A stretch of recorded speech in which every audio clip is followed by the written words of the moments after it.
algum episódio da qual o Eduardo Cunha se arrepende de ter feito ou de não ter feito nesse processo de impeachment? Acho que não, assim, no que ele deveria ter feito e não fez, eu acredito que não. Até porque é difícil a gente ser engenheiro de obra pronta, né? Mas ele coloca, assim, no livro ele cita, na linha contrária, ele cita alguns erros que ele cometeu, até eu acho interessante quem tiver a oportunidade de ler, ele realmente faz uma autoavaliação também ao longo do processo de coisas que ele pode ter sido precipitado ou em algum momento excessivo, digamos assim. Então, isso realmente existe. Agora, sim, no que talvez ele devesse ter feito e, de fato, não fez, é muito difícil saber. Porque se a gente coloca dessa forma, parece que ele não erra. E não é esse o ponto, né? Eu acho que talvez seja uma análise que não tenha sido feita. Eu fico imaginando que o impeachment é uma negociação assim pesada, né? Eu imagino, todo dia tem conversas assim irrelevantes. E eu imagino que nesse processo apareçam pessoas que sejam confiáveis e outros que sejam assim uma espécie de charlatão, né? Que é o cara que promete alguma coisa e não cumpre. Você poderia apontar para a gente alguém que tenha sido ponta firme, confiável e alguém que tenha abandonado o barco, dado para trás aí no meio do processo? Claro. Eu acho que, primeiro, o maior, né, charlatão de todos e seria, no caso, o próprio PT. Então, independente de qualquer coisa, isso de dúvida, não só... Porque o PT, na verdade, ele não negociava, né? Ele chantageava. Então, eu acho que esse é um ponto que tem que ser... Embora seja o cerne do livro, não caiba que a gente canse de falar. E com relação às figuras, assim, que tivemos algumas figuras que no que tange ao impeachment, foram muito ativas, foram muito... Eu não sei se leais, porque, assim, leais ao processo, sim. Leais ao processo. Então, assim, que foram figuras de destaque, né, digamos assim. Dentro do processo de impeachment, tem-se destaque para o Paulinho da Força, que era uma das pessoas que mais queria o impeachment e desde o começo lutou pelo processo. O próprio Rodrigo Maia, que, a despeito das nossas opiniões com relação à pessoa do Rodrigo Maia, e até nos causa muita surpresa nessa eleição agora de presidente da Câmara, quando ele faz uma aliança com Baleia e também, consequentemente, faz um aceno à esquerda ali, ele tentar diminuir o papel dele no impeachment, porque ele foi, sim, uma das figuras que mais atuou, ele militou, ele esteve presente em todas as reuniões, ele fez um importante porque ele fazia a interlocução da oposição com o meu pai, com os partidos ali que com ele estavam. Então, ele, enfim, no que tange o processo, acho que a Bíblia sempre fala para a gente dar a César o que é de César, né? Então, no que tange ao processo, ele realmente teve a sua... né? Ele teve seu mérito. Acho que o Bruno Araújo é uma pessoa também que no processo ele teve seu mérito, o próprio Carlos Sampaio. Os demais ali, eu acho que foram mais oportunistas e, enfim...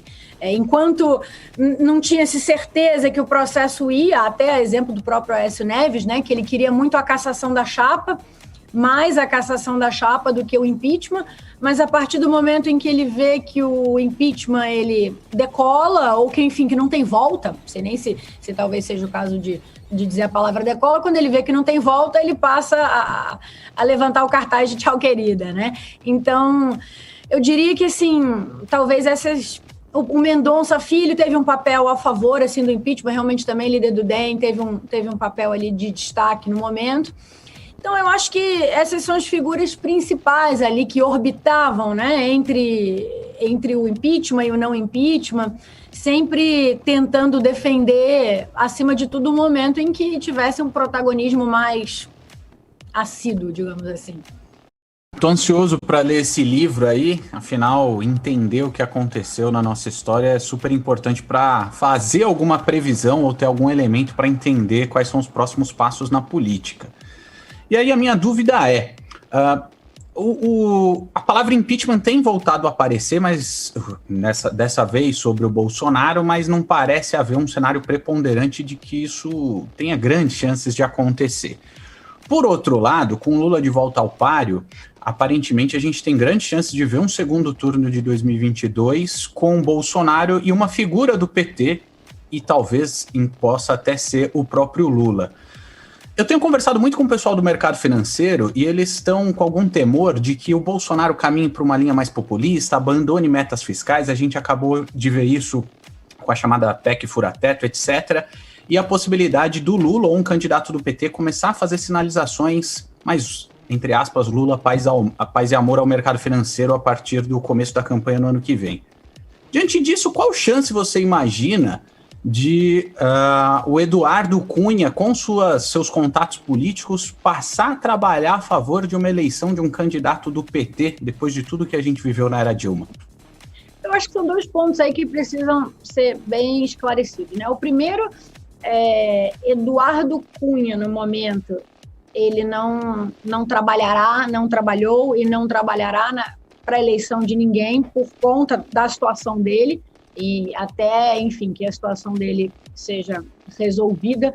E isso é uma coisa que, embora não tenha nada demais, existe um certo zelo, sempre cabe o reforço. Mas, respondendo a sua pergunta, não existe possibilidade, sob hipótese alguma, não digo nem Eduardo Cunha, de Daniele Cunha, mas, acima de tudo, também com orientação e com concordância de Eduardo Cunha, não existe a possibilidade de se trabalhar para um governo petista. Eu acho que hoje o que se mais acredita e o que se mais defende, que o maior bem que foi para a história do nosso país foi realmente a saída do PT, né, a quebra dessa hegemonia petista. Agora, o que não significa também, e pegando humildemente esse gancho, o que não significa, eu acho que o mercado ele pode ter este temor, e é um temor compreensível, porém, a gente fala muito, eu tenho batido muito na tecla da governabilidade, né?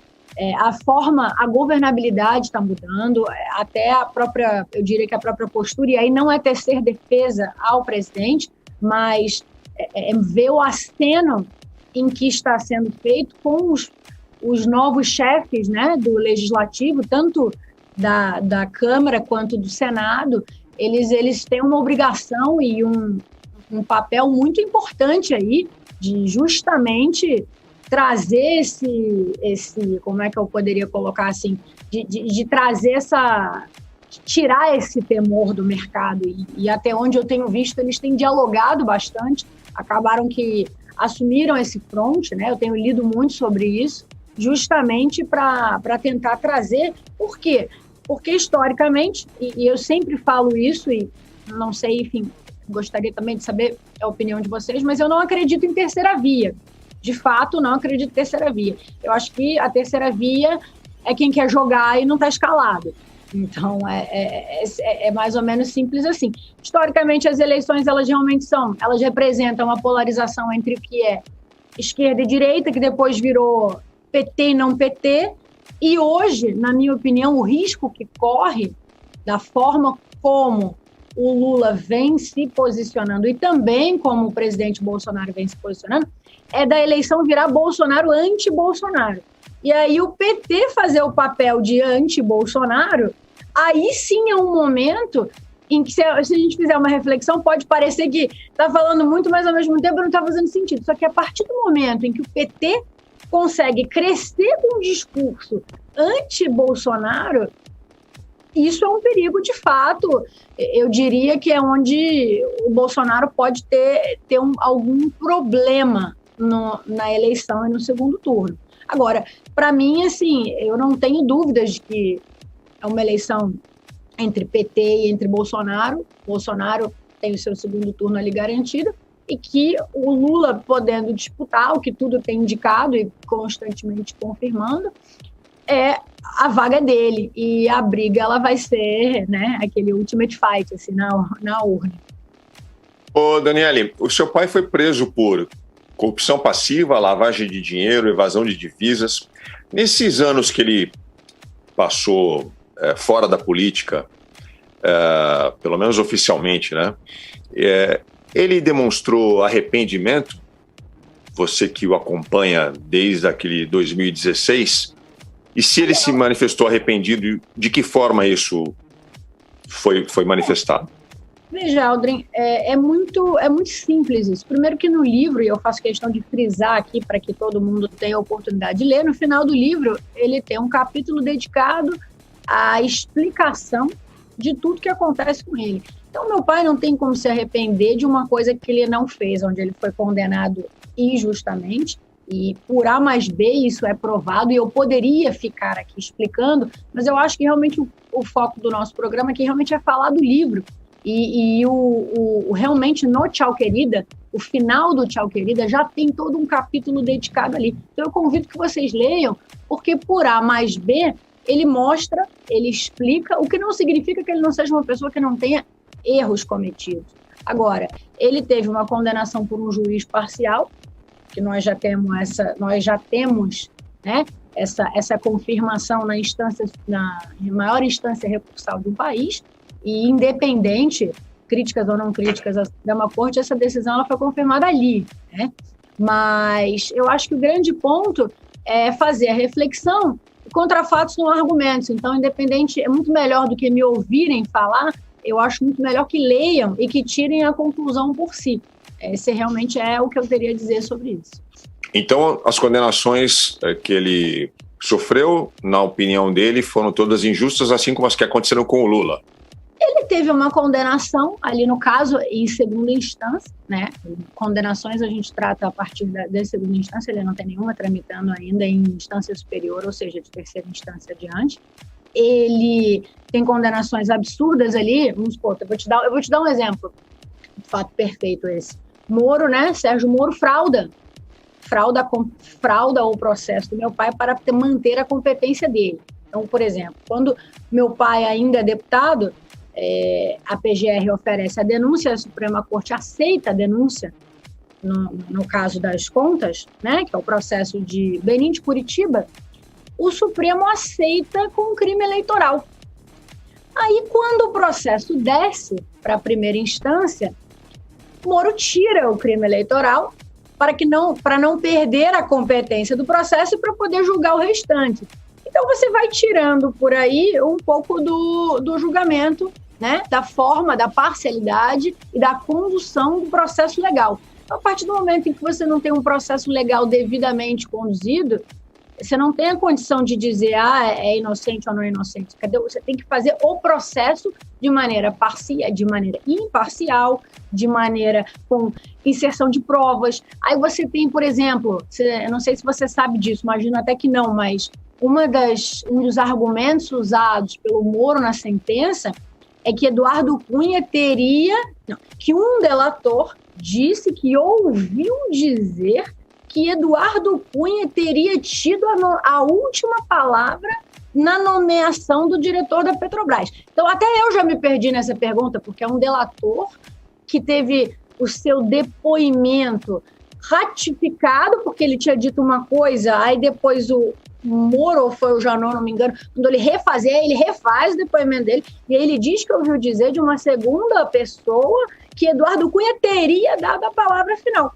Então, eu poderia passar aqui, eu acho que o programa inteiro entrando nesse mérito, e eu até gostaria, espero ser convidado para uma segunda edição para a gente poder falar só disso, que eu acho que é extremamente pertinente. Eu gostaria de entrevistar o seu pai. Mas infelizmente ele, nesse momento, ele não pode, então eu chego. Não deixaram? Na altura. Mais uma pergunta, a gente já está chegando ao final da entrevista, com relação ao impeachment, como é que o Eduardo Cunha acompanhou as cobranças ao Rodrigo Maia? Rodrigo Maia saiu da presidência da Câmara acusado de não ter levado adiante o impeachment ou não ter submetido pelo menos um dos inúmeros processos de impeachment que se dispõe hoje contra o presidente Bolsonaro.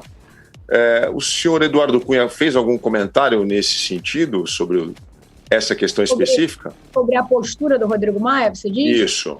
Porque eu me lembro que o seu pai também segurou bastante o processo de impeachment da Dilma. Ele demorou para sair, né? Então, veja bem, aí que tá. E aí eu espero que também, depois que você tiver a oportunidade de ler o livro, você veja isso. Uma coisa que meu pai ele tem muito claro, e isso eu não queira dizer que eu concorde com o Rodrigo, que eu vou chegar lá. O impeachment ele é um processo político-jurídico. Não adianta você aceitar um pedido de impeachment que não tem embasamento jurídico. Então, o meu pai, ele teve um cuidado de aceitar um pedido de impeachment que tivesse um crime de responsabilidade cometido no exercício daquele mandato. Então, a maioria dos pedidos de impeachment, corrupção na Petrobras, isso não configura um crime de responsabilidade. Então, não adianta, porque mesmo que ele tivesse, porque ele tinha a prerrogativa de aceitar sim, então mesmo que ele tivesse aceito, não passaria, um processo legal não seguiria. Então, não é à toa que o impeachment da Dilma, ele foi confirmado em todas as instâncias recursais de órgãos julgadores, porque houve um crime de responsabilidade, houve provas desse crime de responsabilidade, e este mesmo foi cometido no exercício daquele mandato. Inclusive, ela cometeu os crimes de responsabilidade no mandato anterior.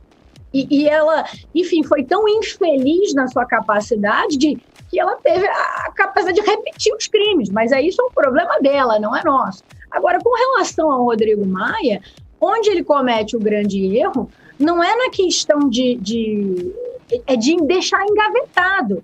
Ele tem a prerrogativa de negar.